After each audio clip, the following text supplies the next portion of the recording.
Let me start with Oregon here. They're the number 2 team in the country in adding pieces from the portal.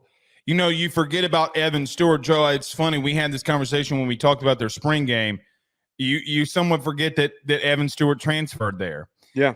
But look, they have added serious talent. You can bring in Evan Stewart, Dante Moore, Jabbar Muhammad at corner, who I thought I'm going to give you a hot take. I don't know if he was in this year's NFL draft. I could easily make the case that I thought that kid was the number 1 corner. Just my opinion. What he did against who's your boy for Texas? Worthy. No, well, Worthy, yes, but the other one because he had the big pass breakup. A.D. Mitchell. Against A.D. Mitchell. He made massive plays. And by the way, had the massive breakup against Oregon's number 1 wide receiver last year, Franklin. Yeah. So they go and get Jabbar Muhammad. Also, they get Caldwell from Houston, adding another defensive lineman into that mix, and then adding Harmon to a defensive line that was already big. All right. In reference to and they get Woodyard too. In reference to Oregon, Joe, I'm glad they added a lot of these defensive pieces.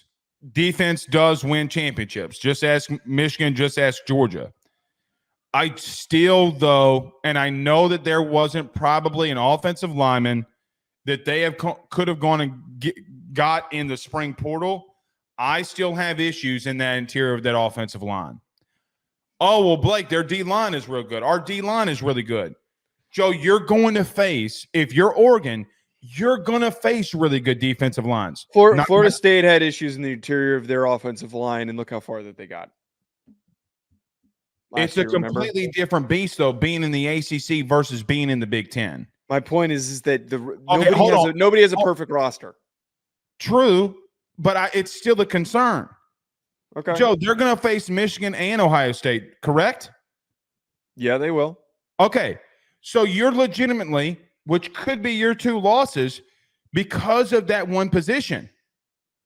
I can make the argument that Michigan, okay, and Ohio State, legitimately, their strongest position is that interior of their defensive line. Am I wrong? It is. Okay. I think that they're Michigan to clear the record. Okay, but I'm just saying. They're talented enough, I think, the type of team that they're going to find ways to succeed outside of that issue. And I don't think that the interior of their offensive line is as bad as you're saying. We came in here after that spring game on Sunday and said that they got pushed around. Did we not? Okay, but if you're going up against a really good defensive line, it ends up being one of those cases. They're going to face a lot of really good defensive lines. Well, they've got fall camp to get ready to deal with those guys. And they're going to have 3 months ain't going to change shit. They're going to have plenty of reps to get ready for facing the guys that they're going to have. Mark my words. I think defensively, they're going to be a top 8 defense. I really believe that they're that good. They're going to have serious issues and struggling running up the middle. Serious issues. But they're a team that doesn't need to run up the middle. I don't give a Joe. Dude, this is literally Washington all over again. This is Washington all over again. You're going to talk about how soft that they are. Who was right in the end? Who was right in the end? I was, because you said they weren't even going to get to the playoff. They got to the national championship game. Okay, you didn't even give them enough grace to get for them to get that far. Every week you said they shouldn't be a top 10 team. By Michigan, and you knew that they weren't ready for that. Joe, they're going into the Big Ten, though. This is a different beast. They're not playing Rudy Putek every other week.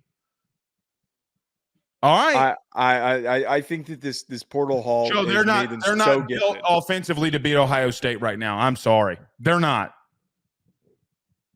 I don't agree with that. I think that game is 2 years ago. They weren't. Though? You know what's ironic? They both have the same issue. They do. And 2 years ago, when Oregon was not built to beat Ohio State, they did. They embarrassed Ohio State. That was when CJ Verdell ran all over them. Yeah, but Ohio State still got to a playoff game the following year, and Oregon couldn't win the Pac-12. What's the point? You're talking. That's not what we're talking Are about. we? We're talking. We're going to talk about one game 3 years ago. I'm just pulling up an example where. By the way, Dan Lanning wasn't the head coach. All I'm trying to do is pull up an example where. Name that offensive coordinator. Who was the coordinator for Oregon? Who was it? It was your boy, the head coach at Akron, Moorhead. Oh. Deep my point is that both of these both of these rosters are close enough where it's going to be a competitive game, and I think that Oregon is good enough and veteran enough to come out of it. Oh, okay. This is what I was going to say before I got cut off. I agree with you that they're going to be a really good team, but maybe it's just my mind is just stupid. But when I look at teams like Oregon, if we're going to nitpick the top 6, we got to nitpick the top 6 because I put Oregon in a class with the elite. If they're going to get there, then I'm going to nitpick you like I nitpick Georgia, like I nitpick not right now, but like we did with Alabama with Saban.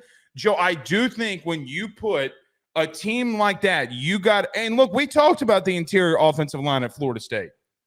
Yeah. Do you think Florida State would have had the same success in the Big Ten last year? They probably would have lost 1 or 2 games. Okay. So again, this Oregon roster is better than that Florida State roster was, though.